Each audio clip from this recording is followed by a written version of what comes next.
Wannan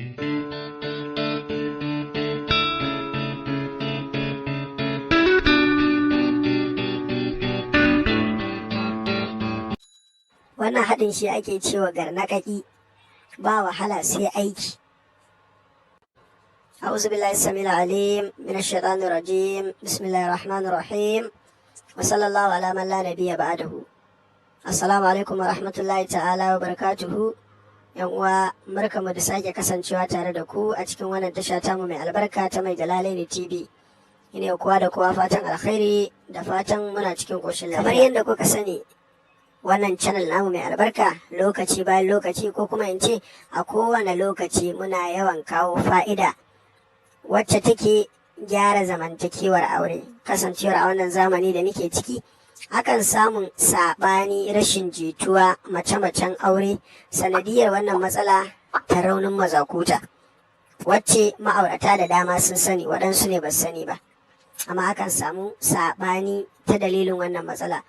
To ko akwai hanyar da Allah ya sare masa wacce yake ganin zai iya taimaka al'umma, to mu Allah ya taimaka, muna iya kawo fa'idoji waɗanda in Allah ya da idan mutum ya jarabta ɓangaren wannan matsala ta rashin karfin gaba ko rauni ko rashin iya biya wa iyali bukata, in Allah da idan ya jaraba ana dacewa kuma ana samun biyan bukata.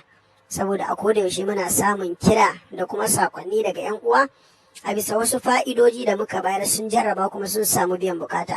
Saboda haka muke yawan yadawa, muna bayani domin yan uwa waɗanda suke fama da irin wannan matsala su ma su yi kokari su hada domin su rabauta, su samu biyan bukata, su rabu da wannan matsala tasu.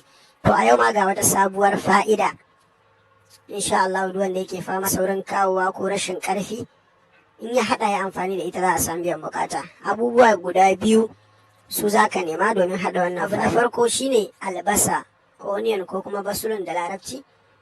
Sannan abu na biyu shine lemon tsami, lemon ko kuma da turanci. Su ne abubuwa guda biyu da za ka nema wajen haɗa wannan fa'ida.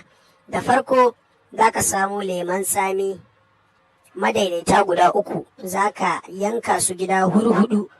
Sannan za a samu albasa madaidaiciya guda 1, ita ma za a yanka kanana. Sannan a samu ruwa kamar kofi 2, karamin kofi na ruwa, sai a hada da wannan lemon tsami da aka yanka, kar a matse shi, kar a baya bawon. Yawa za a hada da wannan albasa din da aka yi yanka, sai a dora akan wuta a tafasa har sai ruwan ya dawo rabi, ma'ana kofi 2 sai ya dawo kofi 1. Sannan a sauke a bari ya huce, a tace. Wannan haɗi ana sha awa 1 kafin a kusanci iyali. Awa 1 kafin ka kusanci iyali, ka jarabta, insha Allah za ka samu biyan bukata kuma za ka ba da labari. Allah ya samu dace. Sannan kar ku manta ku yi like idan ana amfana da bayanan da muke kawo a kowane lokaci, hakan zai karfafa mana gwiwa. Ku yi subscribe na wannan tasha ta mai albarka, sannan ku danna kararrawa domin samun sanarwa a duk lokacin da muka ɗora sabbin shirye-shiryenmu.